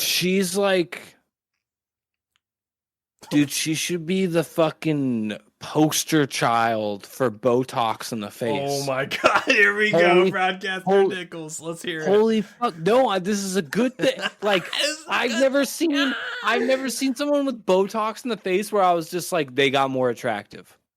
Where I'm looking at a before and after of Botox in the face of this chick, and like, maybe it's just a bad before picture. Maybe they're just looking at terrible photos, but I'm like, wow. All right. That Botox did her justice. Wow. Yeah. All right. Well, that may be true. Let's get back to the third act. I've asked you a few times now what you think of the third act of this movie, and you've diverted and distracted. 1999. It's a lot harder than Sophia in 1996. Okay, it is crazy the development we're talking about here. Some real character development in the cheekbones. Broadcaster Nickels. Some great work. Some great work. What did you think about the final act of this movie? Did you like it? Did you like the ending? Wow. I didn't mean to offend you, man. Come on. I'm just kidding. Okay. What'd you say? Are you really asking me what I said again? I was looking at pictures of Sophia. Broadcaster Nickels, for the 5th time, what do you think about the third act of this movie? Do you like the ending? Go. I mean, it's good. I don't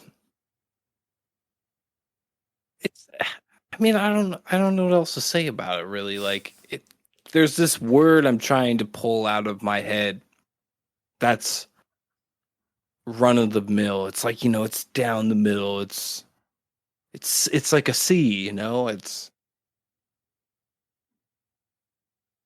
now at one point of the movie that it disappoint too much or go too high. It just, I don't know. It's not schlock. I don't know what to say. It's not schlock at all. No, if you called it schlock, I'd fight you on it too, because I don't think this is schlocky. I think that it does delve into cheesiness at times, but I don't think it ever gets to schlock. I don't think it ever gets to cringe. I don't think it ever gets to hokey. I think, if anything, the third act is, and this is hard to say, the father-son movie act is what the whole movie is. It is the father-son act, but it's also kind of jarring with how fast it moves, because the whole movie moves fast, but then they turn it up to ultra speed, GG mode in the third act. They're just like, for sure, father-son moment. Alien versus Predator, / we're gonna go to Russia. That's where they're at. Like, everything, and we're there. Volcano, the volcano and the ash, going to the school. The whole kids looking around them. Like the scene where everyone is there and they're just like, okay, so what about this about the volcanoes? Oh yeah. Okay. I get it. Like, that was like their scene right before they're just there. Like, they no logistics on acquiring the plane or the team that flies them there, or how long it got there, the trials and tribulations of that, or like not even getting picked up either. Like after they kill the queen, like, and they're all laying there, and Charlie just falls out of nowhere, and they're just like, rest time. It's like, oh, laughs. Yeah, you guys are all sweating profusely in the middle of a fucking winter desolate snowland. You're all gonna die in about like 10 minutes or 15 minutes if you don't have a fucking plan. What's going on here? I half expected them to be wearing spacesuits out there, but they weren't. And when I look at them just like with nothing, I'm just like, dude, you would be getting frostbite right now. Like, there's no way. So there are some plot holes in this movie. I will grant you that. There are some definite plot holes, but there's also awesome nicknames like Conspiracy Santa. That was one of my favorite nicknames of all time when they called Chris Pratt's dad Conspiracy Santa. That was great. He also looked like Master Roshi, dude. Dude, if they made a A.K. Simmons, live action, dude, if they made a live action Dragon Ball Z in the year 2021 and they did not call that motherfucker first for Master Roshi, then they need to be fired and rehired because holy shit. That guy is the perfect Master Roshi. It's almost like Master Roshi's based off of him. When I saw him growing the beard out, I was like, whoa. Whoa. Yeah. His name's J.K. Simmons, right? That's his name? Yeah, he's like from some like insurance commercials and in some shows that I don't really watch, but I like the guy. I liked his acting. He's also the news guy from the Daily Bugle and all the Spider-Man comics. Oh, interesting. Well, he's the Sony, the one with Tobey Maguire. Right, yeah, I know what you're saying. He wasn't the one with Tom Holland, too. They brought him back. I forgot. Yeah, now that you mention it, I do remember him being the news guy. Did I watch the first Tom Holland Spider-Man? I'm not even sure anymore. I might have.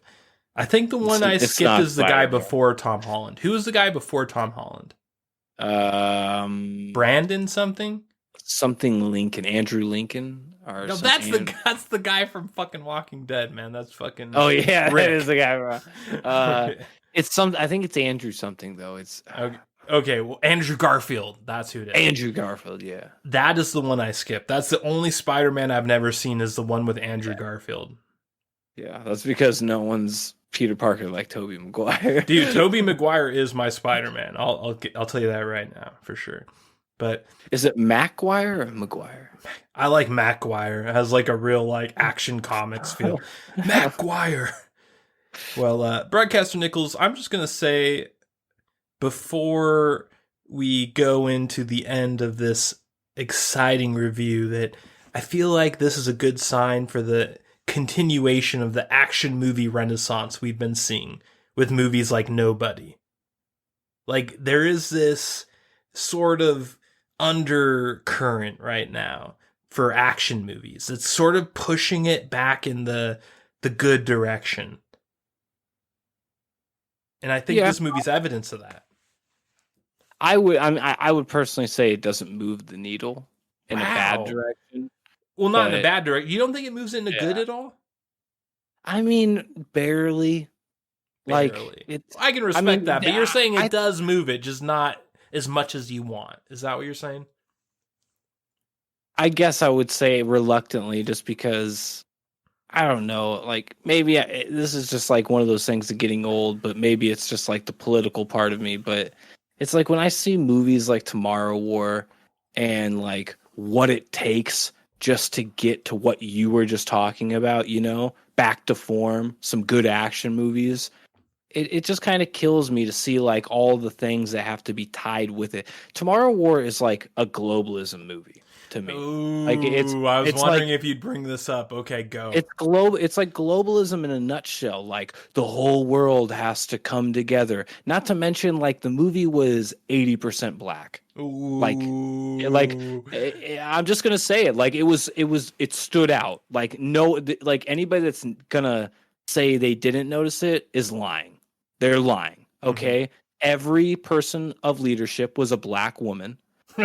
Every person that was close to Chris Pratt, besides his family, was black. Okay. And a woman, or a woman. Yeah. Everybody in the foreground was a person of color. The other background characters that weren't black female were male black characters. including Charlie, and I think the guy's name was Dorian, the guy, the killer, the guy that was Charlie was making fun of in the beginning, where he's like, "You look like a serial killer," or whatever, you know. But nonetheless, it's just like it's so obvious what they're doing. It was done well enough to the point where you didn't cringe over it enough. Like it wasn't in your face. It was just kind of subversive, and I don't like that. I notice it, and I'm just like, why does it have to be like this? I don't get it. Like, the thing that stood out to me the most was every single leader was a black female or a female. I'm like, they were all females, some black. Yeah, there was 2 white or like non-black females that were in leadership roles, and they were the recruiting agents. Yeah. But was still in leadership roles technically. They were in a position of power over Chris Pratt. And it's like, it was obvious what they were doing too. It's just, I don't know. I pick up on these things and I'm just like, why? Yeah. Like, why? I picked up on it too. The only white male characters in this movie, other than the hero, Chris Pratt, is the fat, dopey white guy who dies early on with Nora. Yeah. And fucking the politician who, after denying the request to go to Russia to prove that the aliens are there and to blow them up, after they do it by themselves, he goes on TV to take credit for it. Yeah. So like the worst characters in the movie, like morally and just as a person, are the 2 white guys other than Chris Pratt. So there are some definite hit jobs in this movie.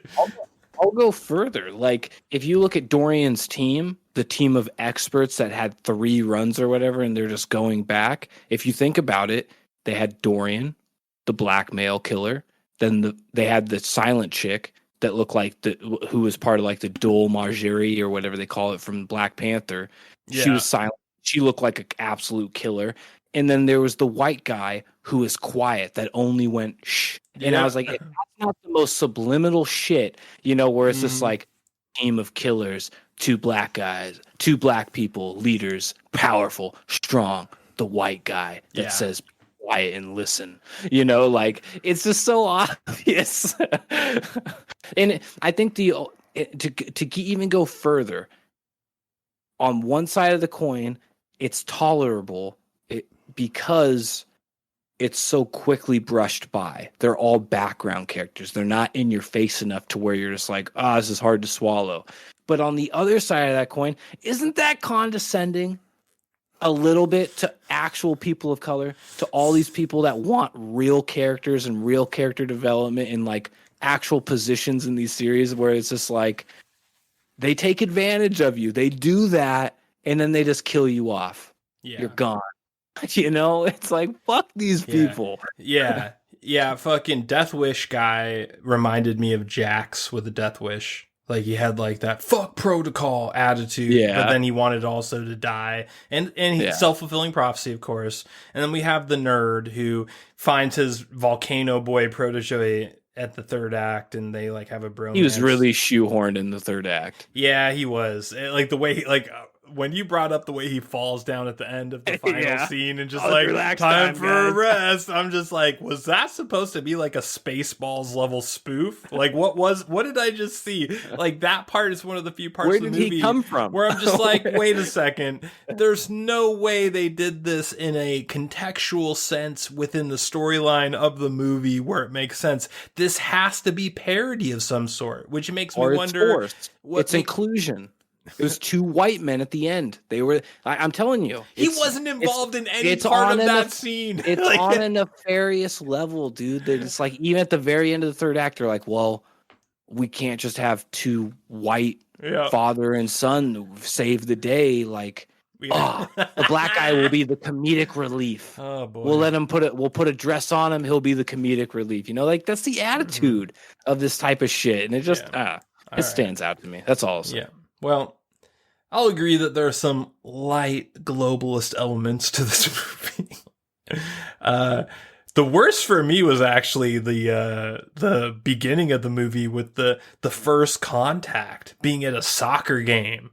Like, when all right, so like if you think about this in the context of an American movie and like an American family in an American city watching American television, you look at the whole scene with him like going out to like discuss his new job with the potential employer, super excited, get not hired, super sad, walk back in his house and just sort of sit depressed at the television staring at the screen.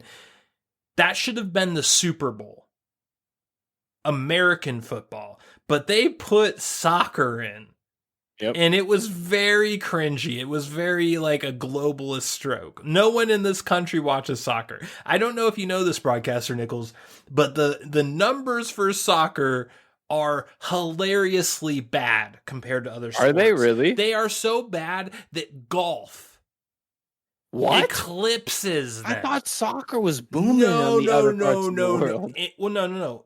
I'm talking about America right now. In other parts of the world, I don't know only shit. In America. I'm talking about America. This is an American movie. This took place in an American town. Chris Pratt is an American. He walks into his American house, and we see soccer, which in American television households represents 0.1% of the demographic. No one watches soccer in America. To lighten up the nationalism with your hatred of soccer, which I get. I feel it, okay? I feel it. I will say, caveat here, that soccer, I think, is like the number one global sport outside of America. I understand that. This is America, though. I'm just give respect where it's due, you know? Like, you're making my point, though. This is a globalist movie, and they make it very clear when instead of putting what should be there, American football, they put soccer. Yeah. It's a message, Broadcaster Nickels. Not globalism, because soccer was before globalism. I'm just trying to give it the respect it's due, all right? I'm not trying to allow them to take soccer. Well, even though I don't like it, I'm not letting them take it. There's also the other part, the global warming part, where in the third act they discover, what actually makes the aliens come out is global warming melting a glacier up in Russia and blah, blah, blah. That went right by me. That went right by me. Yeah, well, that's funny. Like the two parts that made it globalist to me went totally by you, and you picked a totally different aspect. But that really tells you that from multiple angles, there are some light globalist elements to this movie. Exactly. All right. Broadcaster Nickels, as you know, here in the Crack Cellar Podcast, we have a riveting segment. It's $5 a gallon for gasoline right now. Listen, dude, there's a hit and there's a miss and there's a whiff. And there can be only one. Broadcaster Nickels, which is your one hit?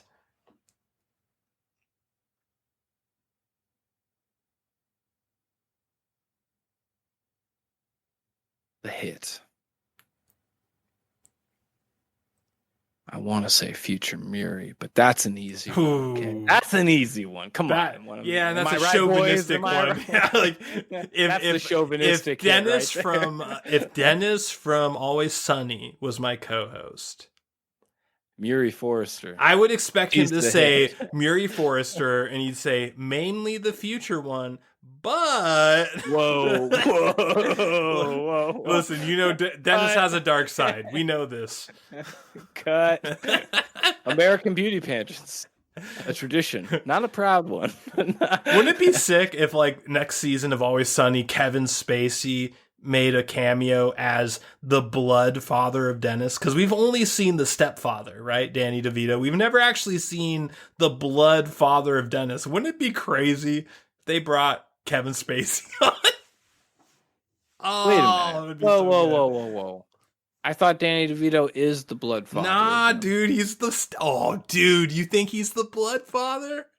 Well, no, there was this scam where he, like, initially... Oh, you're right, yeah, she did... Danny DeVito is a stepdad. They have never shown the blood father of Dennis.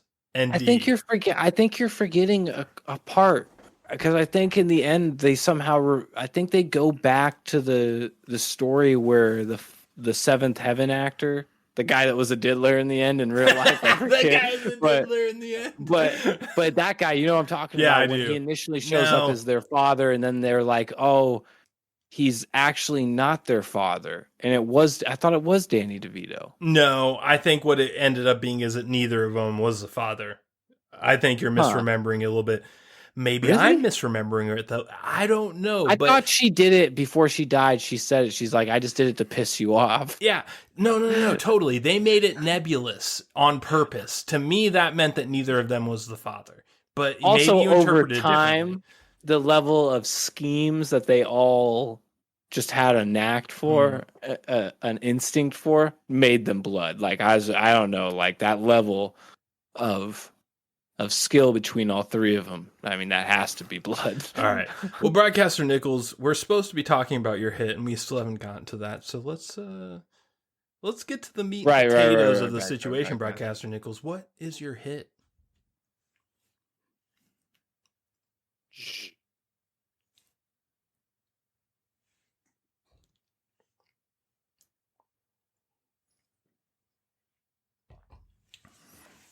Just say what's in your heart, Broadcaster Nickels. No need to hold the chains of slavery down upon your white, fairy-like skin. I'm thinking probably J.K. Simmons. I mean, I don't know. Okay, Daddy. You like Daddy? Okay. I liked him too. I guess, yeah. I thought he was kind of a cringy character in the beginning of the movie before the third act, but I think that the third act actually made him into one of my favorite characters. Like he is my favorite character of the third act. That's what I'll say. Conspiracy Santa is my favorite character of the third act. So is that what you're saying, basically? Yeah, I guess so, man, because I can't really think of something that really stood out to me as a hit. Besides Muri. Damn. All right. You know what? I take it back. Muri's my hit. I'm gonna go with, you said go with your heart. I'll go with my heart. Yes. All right. Well, I applaud your courage, Broadcaster Nickels. I agree with you. She is fine as hell, and she was a feature of this movie. She really carried the female dynamic, as opposed to fucking... I mean, she's no Sofia Vergara 96, but I'm just saying, I mean 99, but you know what I'm saying. Well, just compare her to fucking Nora, like that weird comedic actress in the movie that dies early. Like, dude, she's Snail. It's night and day. She's Snail from Always Sunny. That's Salt the Snail. That's Snail. Oh, shit. There's a lot of Always Sunny connections. All right. Well, Broadcaster Nickels, my hit is a little different. My hit is the final scene of the Future War, with the Horde reaching up from the water, like World War Z style. Oh yeah, the grasping at the falling queen and Muri Forrester. Right as fucking Chris Pratt jumps back. Like, you know, like this scene, there's this one set piece part of the scene that shows this crazy vantage point of like the fucking aliens reaching up and them reaching down, like some real biblical shit. You know what I'm talking about? Oh, like there's this CG part of it that's like one of the best CG scenes I've ever seen in my life. It looks like a painting, but animated. Yeah, I know what you're talking about. That is the hit for me. That made the whole movie worth it to me. Even if I didn't like the rest of the movie, that one part would have made it worth watching, because I really thought when I looked at that, this is something unique. This is something flowing from consciousness. This is creativity. This is not... I'm trying to do some safe, woke fucking thing that I can reliably make sponsorship dollars on, that we really see in a lot of these new movies. This was like this sort of Mona Lisa level Da Vinci painting, but animated, right as Chris Pratt is ripped from his daughter, who's about to just be violated by 1,000 aliens. Like, the gravity of the situation, everything about it. I just loved that part of the movie. Yeah, I definitely get you saying. I got that kind of like almost divine comedy, almost like painting style thing, you know, where it's like the ants in the sky, like the angels and the gods fighting in the sky and the clouds, and it just looks like a bunch of mess. You know, it's just like, it's artistic in a way. It all comes together. It's weird. Exactly. That being said, Broadcaster Nickels, what is your miss? I mean, there's a lot of misses. You can miss me with that fucking globalism shit. That'd be the easy one. The globalism shit. I think the miss most likely would I don't know if I'm going to say the speed of the movie, but maybe just the focus of the movie. Like, they focus too much on Chris Pratt. Maybe. They didn't explain enough critical things. Like I said, like in the beginning of the movie, I for no reason thought that the few people from the future were actually bad guys, just because of how much or how little explaining there was. And like even at the very end of the movie, they never even showed the time travel facility. They showed the tower on the platform in the middle of the ocean, you know, and it's just always kind of in the background. And like even the head scientists that they have come on the screen and talk about it sound like they're, you know, amateur scientists. Yeah. Like they had nothing to do with it, you know, like. Well, I think that they were smart avoiding talking about that, because I think if they did talk about it, they might have ruined the movie. Maybe. I think it was a strategic choice. I feel like, but that's just, it's not just that though. It's not the not only time traveling technology. It's just kind of everything, you know, like you said, you know, like when the vial, like he gets the vial and it's like the most important fucking thing, you know, like actually before he gets the vial, like the scene where she's running all the samples and she's trying to get 100% match. In a typical movie where there's like a good rhythm and pace, they would have came back to that scene. But that scene was one moment. One continuous moment. Until she got 100% match, and then she gave the vial to Chris, you know, and like the whole end of the future happened, and he comes back, and he's literally clutching it in his hand. Like that all happened so loosey-goosey and in one scene. It's just, it's jarring. It's like, what the fuck? I agree with you, and I am really the Antarctica, like the plane, you know, no logistics involved to getting the plane to Russia or whatever. It's just what? Yep. I agree with you, and it sort of reminds me of a podcast we both listened to recently, the interview with Quentin Tarantino on Joe Rogan. He talks about Kill Bill. So you listened to the whole thing about Kill Bill, right? Like you heard everything about that. So when he talks about Harvey Weinstein walking into his fucking trailer or whatever and be like, you know, instead of cutting this shit, why don't you just make it 2 parts? And Quentin Tarantino's like, oh, fuck. And he went with it. I think that this same scenario should have happened with Tomorrow War, but didn't. And what we have with Tomorrow War is like Kill Bill sliced into 2 movies. Because there's a lot of skipping around that happens in this movie where you're like, okay, the first half of this movie could have been its own movie. And the second half of this movie could have been its own movie. But they chose to put it into one movie. Yeah. I'm guessing for sure. There's a lot of you saying that now makes me even believe more there's going to be a sequel that goes back and it's with the Dorian character and Charlie on his mission, and it's going to like show that one survived somehow or something like that. I don't know. Yeah. Well, Broadcaster Nickels, my miss is when they blow the ice cap in the third act to reveal the alien ship.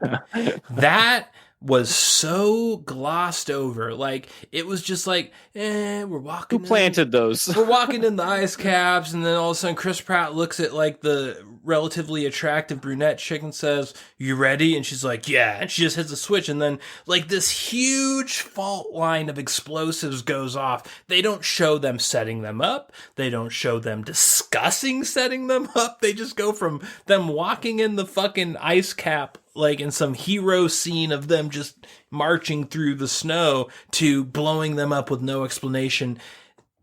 Just getting beyond that, though, what the fuck would have happened if they accidentally freed the Horde with their reckless explosion of the ice cap? Like, it's like, dude, you might have just unleashed this alien horde 30 years early. What if there's another ship?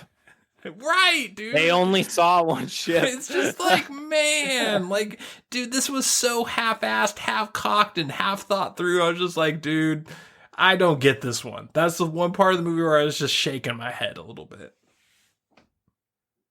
Yeah, I still reserve the moment. The best pinnacle part of the movie is the staircase. That staircase scene was sick as fuck. Yeah, that's the tension in that part of the movie. Is I feel like they should have tried more to bottle that essence. Yeah. That being said, Broadcaster Nickels, what is your whiff? The whiff.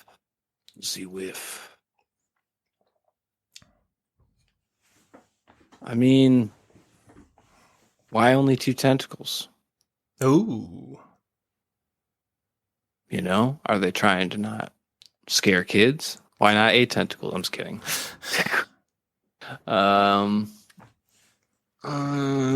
What is the whiff?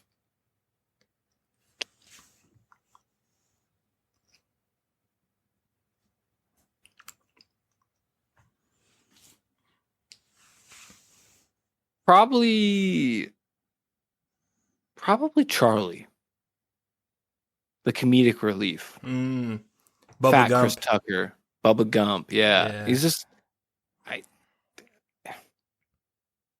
he's not funny. And I'm guessing he might have a friend. Sorry, I just sneezed.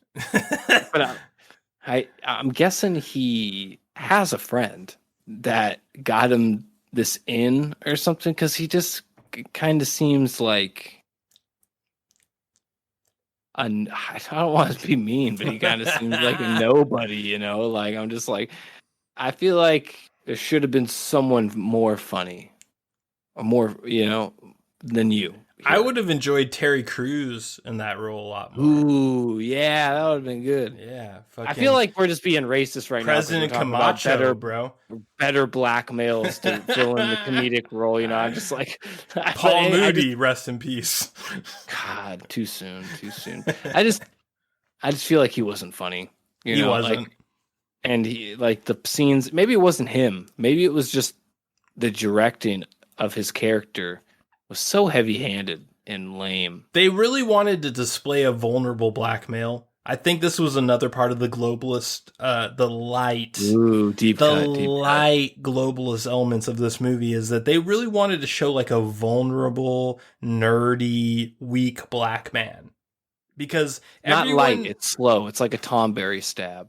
Yes, exactly. It is like a Tom Berry stab. And I think the scene that really cemented that for me was in the third act when they went to the volcano kid at the school, and he was just sitting there looking at him like a child predator, like, I like this kid. And I'm just like, oh shit, this is not a good character. This is a bad character. Yeah, I totally forgot about that one. That was creepy as fuck. It was creepy as fuck, and it cemented his character in a negative light in the movie. Diddler confirmed. Yeah, Diddler confirmed. That being said, bro, that's why Dorian doesn't talk about that mission when they come back. And that's why he's just like, I hid the whole time. Dorian said he'd kill me. Broadcaster Nickels, my whiff is Mary Lynn Rashkup as Nora. She is an actress that is comedic that I like. I like her. And really? I thought that she was the worst character in this movie. She fit in absolutely no way. She was tacked on in the most bizarre way possible as like a red shirt in Star Trek. If you watch Star Trek, you know what a red shirt is. She was the red shirt. She was the first to die. Well, not the first, the second to die.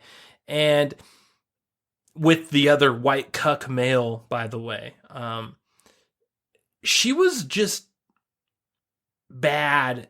And if I didn't know who she was, I would have probably just been like, just another bad character in this movie, whatever. I'll just pass them by a little bit more casually. But usually when I see her in stuff, I like her. And when I saw her in this, she was distracting. She didn't fit, and she was not funny. And they gave her like 2 fake jokes in the script. Like she had a couple lines that were supposed to be jokes, and they were just like duds. Just like fucking megaton duds. Megaton duds. That being said, Broadcaster Nickel, as you know, I feel like that should be a candy. Duds. Megaton duds. Here in the Crack Cellar Podcast, Broadcaster Nickels, we have an official Cage rating. An official, patented Cage rating that you yourself designed, Broadcaster Nickels. So I did. I take your rating very seriously, and I wonder, what do you rate Chris McKay and Zach Deen's The Tomorrow War? I feel like I've given a lot of reviews this score in the past few months. Listen, we all know The Rock was a pivotal movie for the time. Nicolas Cage, Sean Connery. It's a duo you just can't beat. And while it's not a B movie, it does fall on the scale as such. It's more than favorable. But it is favorable. It's a strong rock. It's a strong rock. It's a hard rock. A calcium-enforced rock. Granite. Is that a strong rock? I don't know. Granite's actually pretty weak, dude. Like when you put like a hot pan on granite, it cracks. So let's scratch that. Let's go with quartz. Quartz, crystal, strong crystal structure. Strong, powerful. Well, this seems to be a trend lately with us in our ratings of action movies. I've noticed that I've been consistently rating them 1 score higher than you, and I'm going to do it again. I'm going to give this a Con Air. I think that this movie was pretty awesome. Most of what I didn't like about it was pretty minor. What I liked about it was pretty major, and it had a lot of like sort of connections with like old school 90s action sci-fi movies like Independence Day that really drawed me in.